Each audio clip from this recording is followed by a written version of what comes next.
Hey, what's up, everyone? Welcome to the Political Insider. I'm Brett Smith, your humble host, the humblest of all hosts. Joining me today is decorated combat veteran, New York Times bestselling author, and now candidate for Congress for Pennsylvania's 17th District, my good friend, Shawn Parnell. Welcome, Shawn. Hey, how's it going, Brett? Good to have you here. Hey, you've been all over the news lately. Before we get into that, tell our listeners who might not know who you are, tell us about yourself, and first, tell us about your military background. Yeah, so my name's Shawn Parnell, and I led an infantry platoon in 2006 in Afghanistan at the height of the hunt for bin Laden. Our mission was right along the Afghan-Pakistan border. And again, our mission was pretty simple. Just find Osama bin Laden and do what you can to take care of the Afghan people. And I feel like my soldiers executed that mission brilliantly.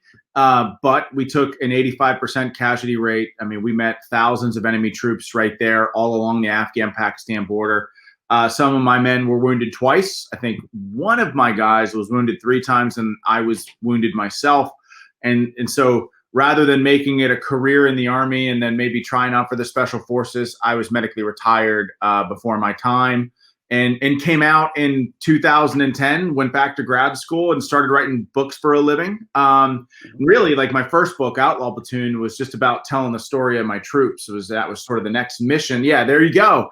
The next mission that I threw myself in, making sure that their story was out there and their legacy was captured, so that they never had to find themselves in a situation with their children or their parents or their spouse where they had to explain what they had done for our great country. And so I didn't expect that book to do anything. In fact, I thought maybe we just email it back and forth to one another, or it would be just a Word document forever. But that story took off and became an instant New York Times bestseller. And that gave me a platform to do other things like charity work, and been traveling around the country, for the last couple of years. Am I still here, Brett? Can you still see me? Yeah. Okay. Sorry, I totally lost the frame there for a second. But okay. Yeah, so I've been doing charity work for the last 8 years, giving service dogs to veterans, first responders, and their families. And the president called me out one day to run for Congress in October of last year, and I've been doing that ever since. Yeah, this book, which I actually have signed by Shawn.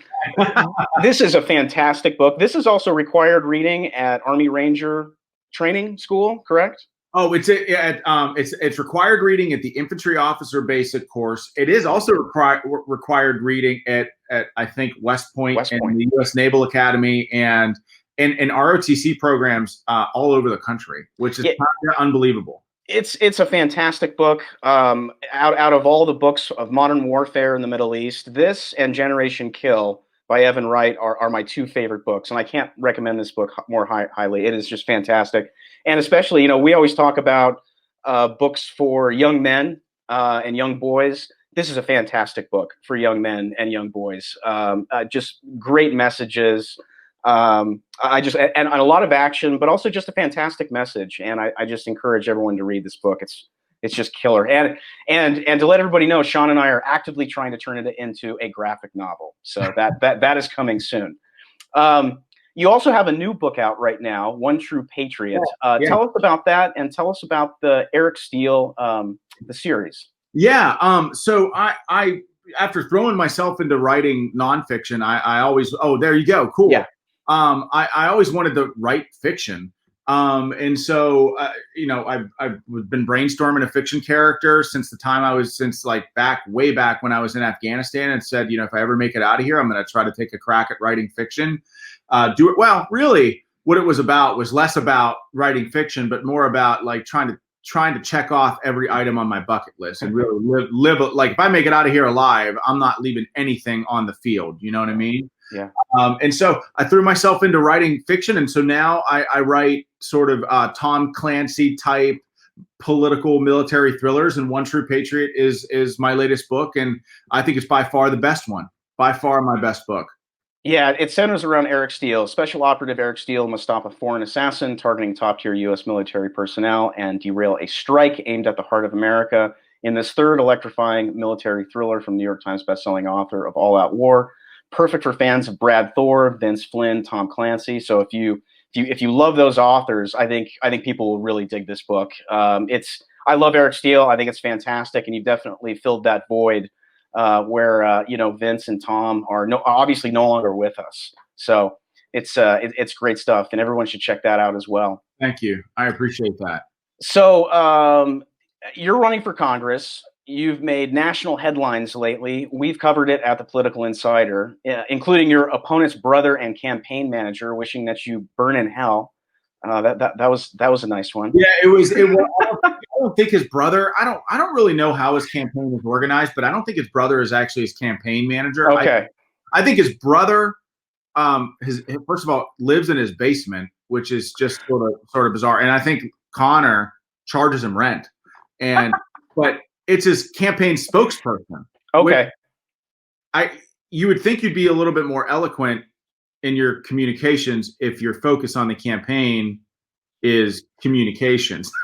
So that was the funniest part about that was, it's kind of like you got the comms guy saying that, which is just the irony is just perfect. Brett, it had just come on the heels of, I think, us outraising him, and yeah, we outraised him in the second quarter of 2020 in grand fashion. I mean, we blew him out of the water, outraised him by $270,000, and so I think he was frustrated about that, and the fact that we're beating him. We're beating that campaign. Our campaign is beating Conor's campaign. I am beating Conor right now and I think by every measure that the pundits use to measure campaigns, whether it's fundraising or volunteers or doors knocked or whatever voter metrics they use, like, we're outworking him. And I think that's paying off, and you're seeing that reflected in the polls. That much is for sure. Yeah, absolutely. Which is a nice caveat. You have been recently connected to Jake Tapper. Why is Jake Tapper sending you private DMs? This is so bizarre. I don't want to talk about my private conversation with Jake, but yeah.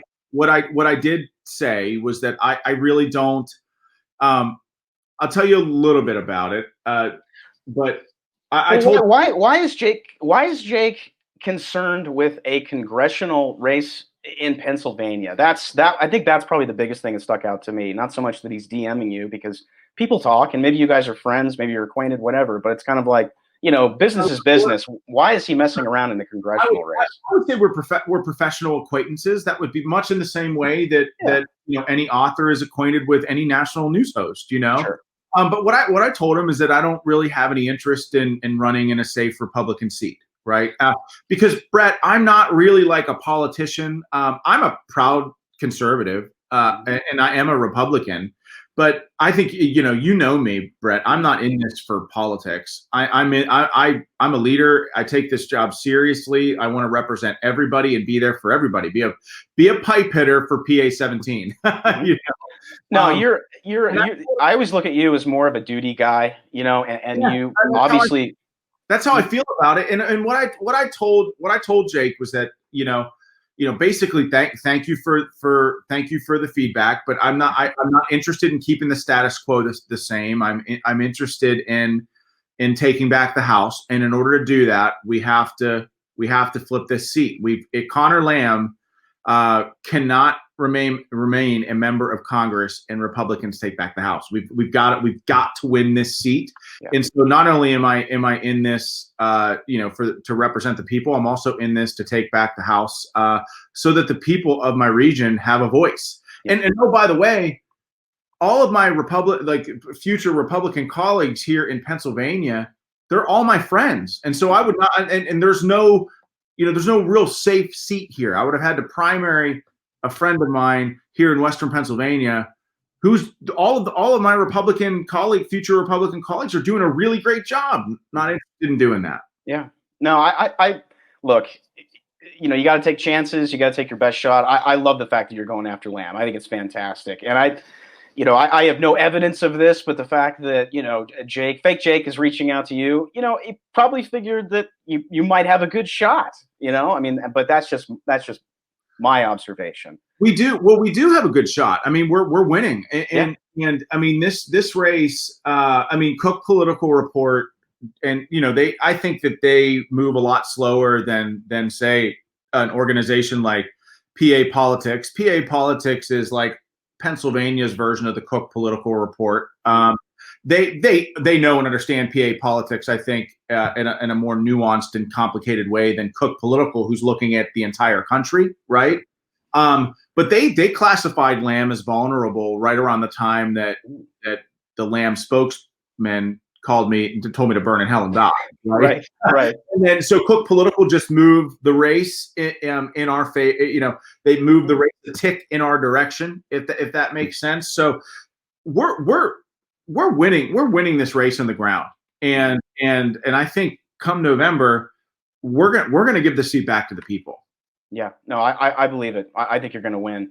So, and it's the last thing I'll say about Jake Tapper is, if he cares about Western Pennsylvania congressional races, how often are new candidates getting the business from national media reporters like that?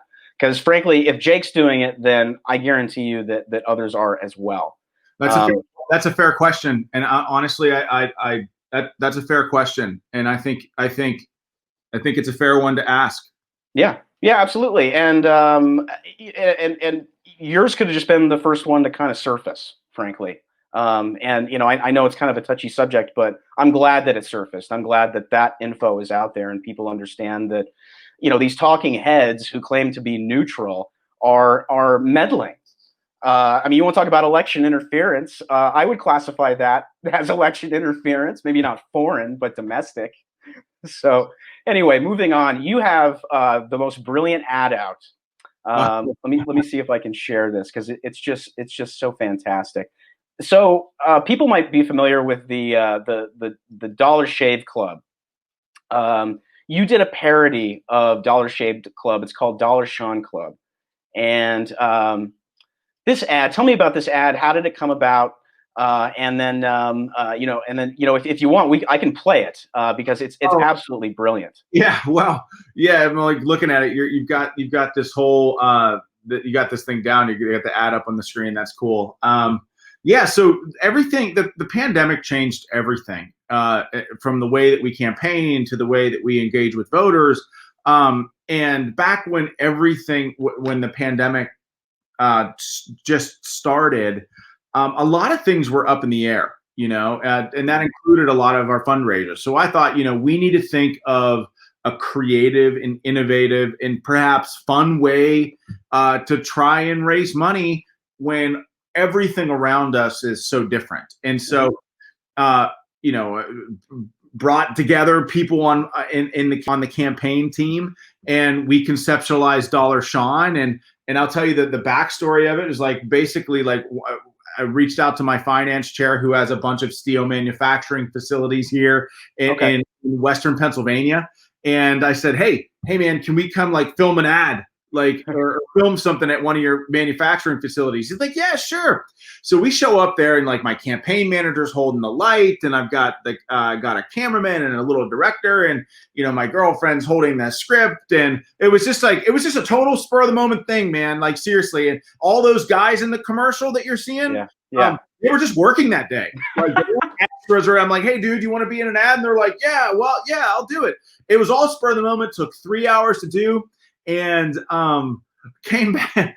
It took 3 hours to film. Came back a week later, dropped the ad on Twitter, and in less than a day, it had 2 million views. Wow, that's fantastic. Crazy. And now everybody else is trying to replicate it. Well, so, I'm blown away that you guys did this with such a skeleton crew because it looks one camera. It looks so professionally produced. I'm just kind of blown away, and you've really kind of, to orchestrate an ad like this, you're obviously doing multiple takes. You've got to make, to make sure everything lines up correctly, and the transitions. That's the hardest part of an ad like this, and it just came off so perfectly.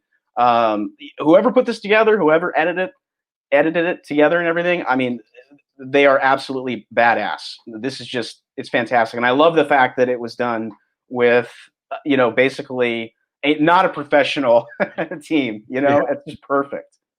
Yeah, well, I mean, the guys that worked on this ad were professionals, that's for sure. Okay. And I mean, they were professionals, but I say like it really was like we showed up at this facility and pointed to guys like, hey buddy, you want to be in an ad? And everybody here at the end of the ad, like like all these people, all these folks were just there this day. Every one of these people, I like, love it. they were all just at the facility, parked there that day. And it was just I honestly can't believe that ad has been seen millions of times. And I was quite honestly afraid. I was a little nervous to put it out Sure. because Sure. it's not a stereotypical political ad, And now we're seeing a lot of candidates come out with sort of non-stereotypical political ad. And by the way, that is a good thing. No, it is. It is. We were just talking about the Crenshaw ad off camera, the Mission Impossible style, ad that he did where he's assembling the team to take, to hold Texas.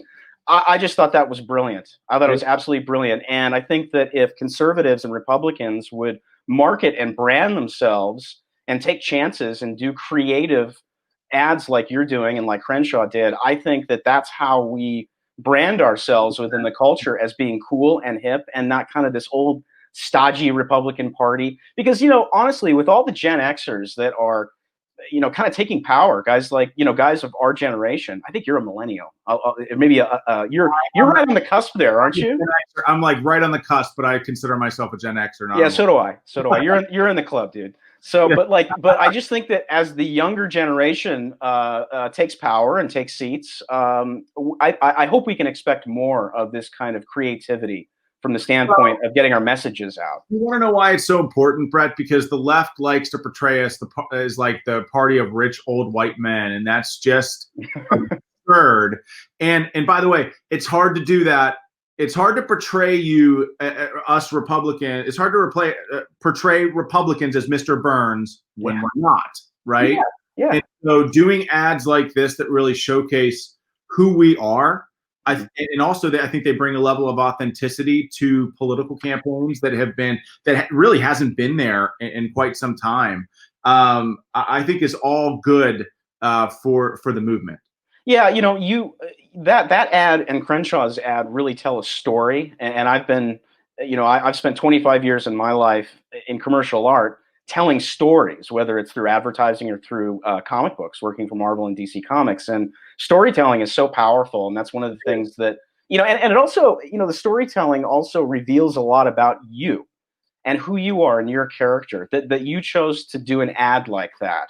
That's so different. And it also shows creativity. I just think that tells me more than your stereotypical ad about policy issues A, B, and C.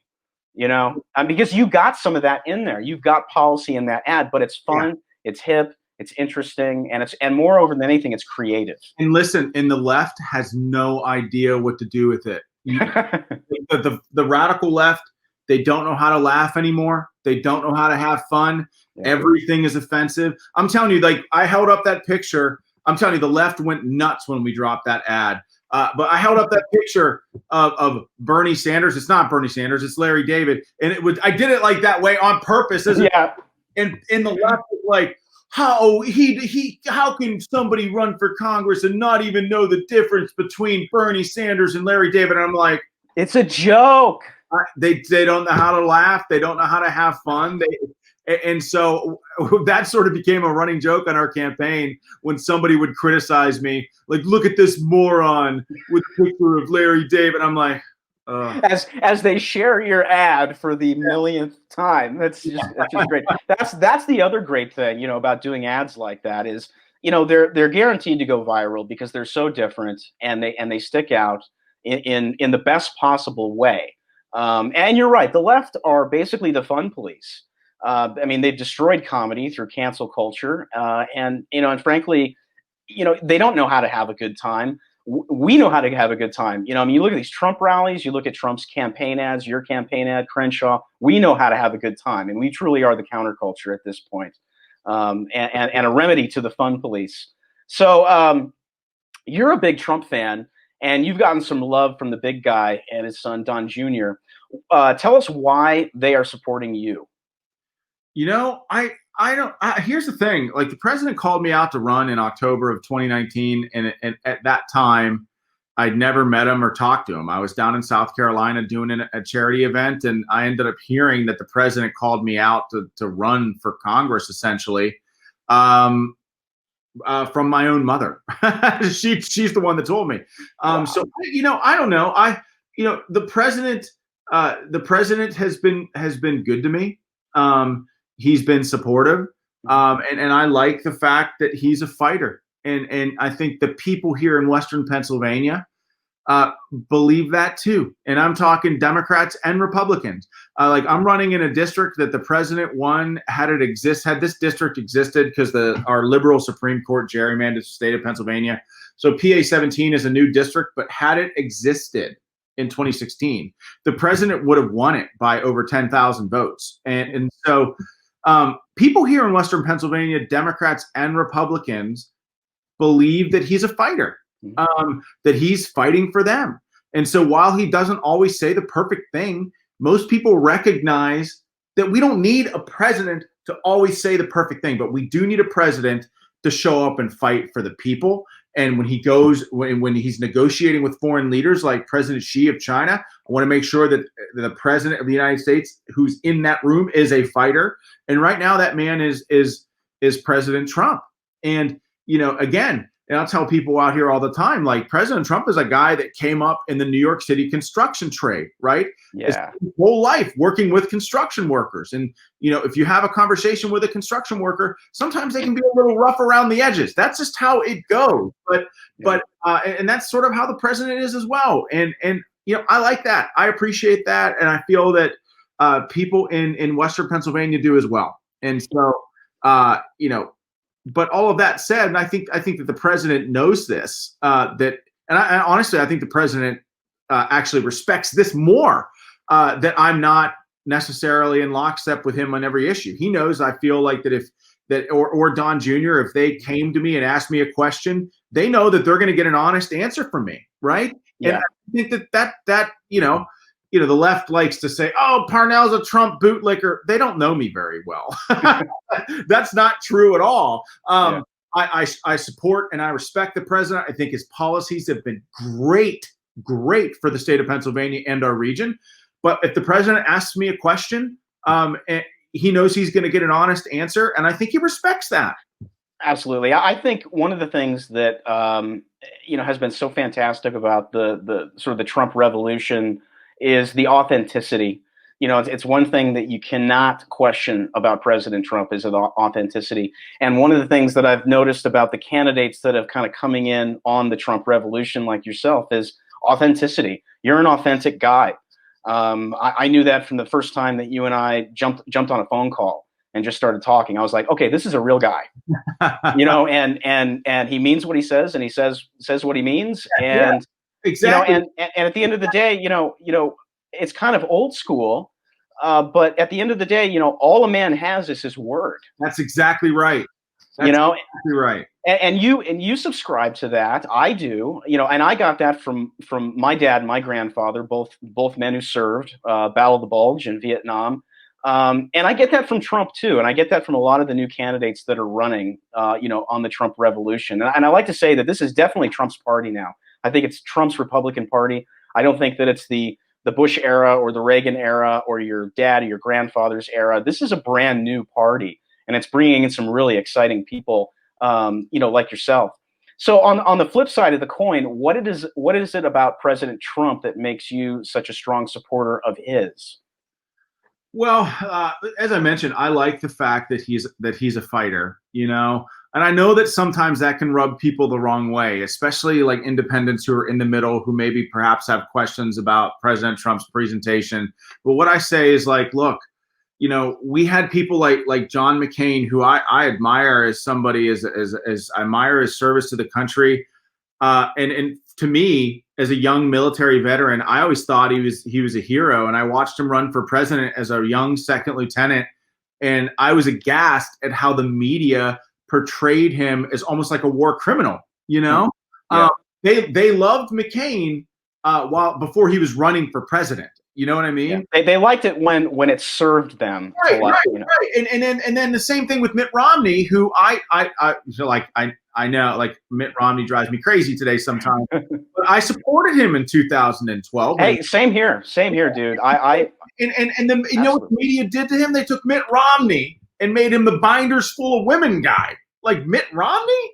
Like, he's like one of the most, he's like one of the nicest guys around. And Mitt Romney running for president is the exploitative venture capitalist, binders full of women guy. And so my point is, President Trump has no choice but to fight back because the media is going to define him either way. And I think that people appreciate that. Yeah, the he leaves kind of the pomp and circumstance at the doorstep. The whole, well, the gentle lady from Wisconsin and the gentleman from, all this pomp and circumstance, this politeness.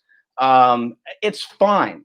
But at the end of the day, only results count. And you can have all that pomp and circumstance and all of that politeness and decorum you want and still get no results. So Right. I'll take the lack of decorum and the brash and the bold talk of Trump with the results any day of the week. And I think people, especially Americans, respect results more than words. And I see that in the candidates that are running, like yourself, people who are results oriented, especially given your military background. I think Churchill said only results count. And at the end of the day, it's true. And we're getting results with Trump. He can say it however he wants. But as the end of the day, as long as the results are there, I'm cool, and I'm good. I'm good for voting for him again. Absolutely, 100%. I'll crawl across broken glass at this point to vote for this guy in November. Yep. So, if you get to Congress, what are you going to do to take on the barely literate socialist goofball squad of Ilhan Omar, Alexandria Ocasio-Cortez, Rashida Tlaib, these wacko socialists? It's just insane.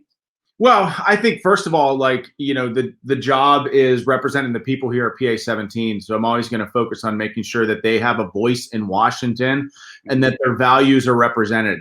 And I think that Western Pennsylvania values, like standing for who we are, like we're people that support the oil and gas industry. We're people that, we're blue collar people who built this region, right? We're fighters. We believe in low taxes. We believe in the right to keep and bear arms, and all of those things. Believe me when I tell you, when I get to Washington, I'm going to be a fighter for every Western Pennsylvania value that there is. And I think just embodying those values is a great way to stand really against the squad, but not just the squad, but the radical left, because I don't think that the Democrat Party right now, there's really no such thing as a moderate Democrat left in the Democrat Party. I think the whole party's been co-opted by radical leftists. And so, when I get to Congress, I mean, the job is going to be to represent the people, but also to stand strong for what it means to be an American, and really life, liberty, and the pursuit of happiness and the preservation of the American way of life, because this country is exceptional and freedom is worth defending. Well said. Here's a question we get a lot from our readers. What can you or what can they do to fight back against the spineless Republicans who let the Democrats and the left run roughshod all over us in this country? Look, I mean, this job is about building bridges, right? And I think that Republicans, the Republican Party is changing, as you mentioned, and so part of my job as a young freshman congressman would be to go down to Congress and build bridges within the party itself, so that we're not like one-off voices, but we're all united in purpose, fighting for the same thing, right? That's one thing that the Democrats do so well. If you've ever watched Star Trek, they're all like the Borg. Yeah. Like a Democrat representative in San Francisco. I mean, look, that's why Nancy Pelosi's voting record is no different than Conor Lamb's, right? They're from different parts of the country, but they advocate for the same thing. So, and they're in lockstep. The entire Democratic Party is in lockstep with one another. And I think that's part of the reason why their messaging is so effective. And I think that to a certain extent, we need that level of unification within the Republican Party. right? But it's challenging because Republicans believe in the concept of we the people, right? So a Republican congressman in California is going to have different views than a Republican congressman in Western Pennsylvania, than a Republican congressman in Florida, because we believe in the people and our views are a reflection of our region. So sometimes that means that we're different, right?